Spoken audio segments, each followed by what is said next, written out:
it's very important that anyone who presents themselves as a leader and wants to be a leader will speak like a leader, and that means speaking with integrity. It means speaking truth. I wanted to clarify the word independent, which I view merely as a designation on the ballot. Don't help elect Trump, you egotistical billionaire. Oh, goodness gracious. Two 2020 contenders with two drastically different tones there at events on Monday night in Iowa, putting out their messages to the American people. But what do the first-in-the-nation voters think about all of it? NBC's Vaughn Hilliard joins me from Des Moines, Iowa. All right, Vaughn, you've been talking to actual voters there, not this newsroom nonsense. Tell me what's on their minds. Yeah, good morning, Stephanie. The conversations we've had with Iowans over the last 2 years have been really kind of the question that we were going to ask today was, what is the State of the Union? And it's funny because you get the same response from Republicans and from Democrats. They laugh because they know that it's at this point, as one man told us here, it's in shambles. Another said it's a bunch of 2-year-olds, and there's a lot of infighting. And the sentiment we continue to hear is they want compromise, moderation, and independence. But ultimately, when we're talking about presidential politics here, which we're going to be looking at particularly over the next year ahead of the caucus, is to what extent do people actually live that out with their votes? I want to introduce you to one of those gentlemen, Tim Vandenberg. He usually votes Republican here, but he said he considers himself more of an independent. I asked him the question, how likely are you to vote for the president again in 2020? This is what he just told us. It's hard to say. It's like, I'd say it really depends on the candidate that comes out on the Democratic side. Truth is, I will probably vote Republican because I don't feel like the Democrats know what they want. It's like there's too many people on too many separate sides of the issues. None of them are really unified in a lot of ways, and I don't think they have enough support to make things happen. Also, I'd probably vote for Trump because he believes in human life. You know where it starts. He wants to protect our economy. He does a great job at doing that. Stephanie, I also, though, talked to Jeff Stagg, the guy that usually ends up voting Democrat. And interestingly enough, despite all that backlash against Howard Schultz that we've been hearing, he told me that he considers, again, himself more of an independent, and he's intrigued by the candidacy of Howard Schultz. And he said that he thinks that there would be enough Democrats and Republicans to put up a potential fight, especially with the unpopularity of this president. Again, when you go around the state as we have over the last 2 years, Stephanie, though, that conversation is what happens to about that 10% of the population here in Iowa that handed President Trump the election back in 2016. Recall, in 2012 and 2016, this place voted for Barack Obama, but then gave Donald Trump a 10-point victory. The question is, does the government shut down? Does the farm, do the tariffs? Ultimately, how do these things ultimately amount to their votes? And will they be willing to vote for a Democrat? That's the question we'll continue to ask. My goodness. All right, Elise and Basil back with me. I want you to listen to what Howard Schultz had to say this morning.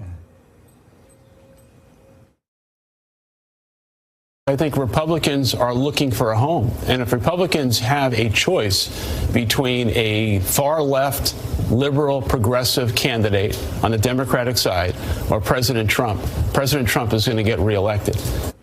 What do you make of that logic? Well, he'll be reelected if he continues his campaign as an independent, number one. And number two, he's sort of fashioning himself as this neoliberal. Wait, he'll be reelected. Trump will be if Schultz guy got. I think so, because I don't think that this actual 2020 election is going to be that close. But the truth is, it does siphon votes away from, I think, what would be a strong Democratic challenger to this president. Number one. Number two, trying to fashion himself as this sort of neoliberal, someone who can talk about some progressive policies, but also wants to go more to the center. I don't think that might be fashionable, but I don't think that works in today's politics, quite frankly.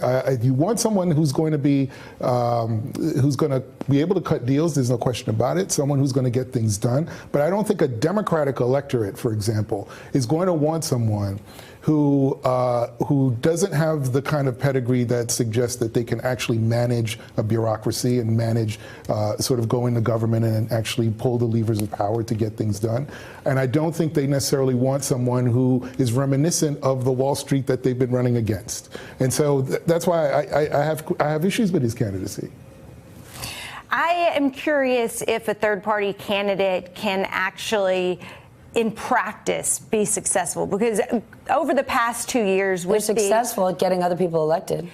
I have never seen, though, in my experience, the fervor among so many Americans for a third option. And so Americans, in theory, love the idea of a third option. They like the idea of something that's, a bipartisan split ticket, that a pledge to work with both sides. But in practice, we're more polarized than we see polling that shows that we're more polarized than ever, and people do not identify as an independent or a moderate the way they did back in, say, the 90s. Well, I think that's an important point, too, because you hear so many people, including in the reporting, that folks say, well, I was a Republican, but now I'm becoming more independent, or I'm talking about myself as an independent. Because Barack Obama did this very successfully, and I think this is a new feature of our presidential politics. It's very candidate-driven. So the parties are more of a vehicle than they are the platform for policies. Ooh. And I think what ends up happening is that Schultz is not that person. It's more like a Kamala Harris. It's more like a Kamala Harris. It's more like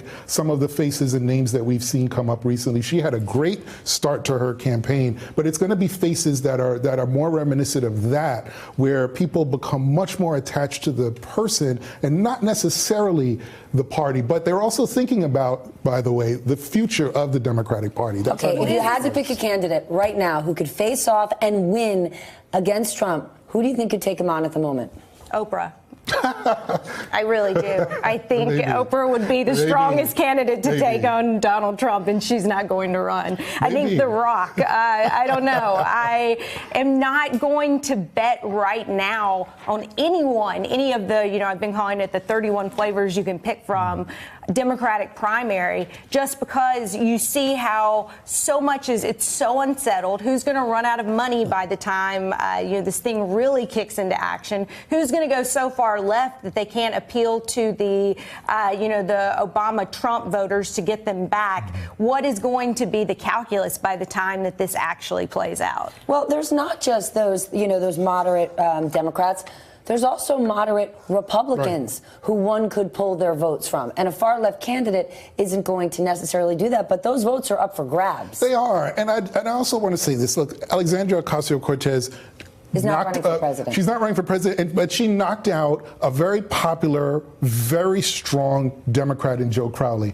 But what happened in doing so is that she essentially created the narrative for the party going forward. But if you look at the results of the 2018 election, the results don't suggest that really is what happened on the ground, that you had a lot more diversity in terms of ideology. And it's going to take some time for, I don't know, maybe the 10 Democratic candidates that come out in this election.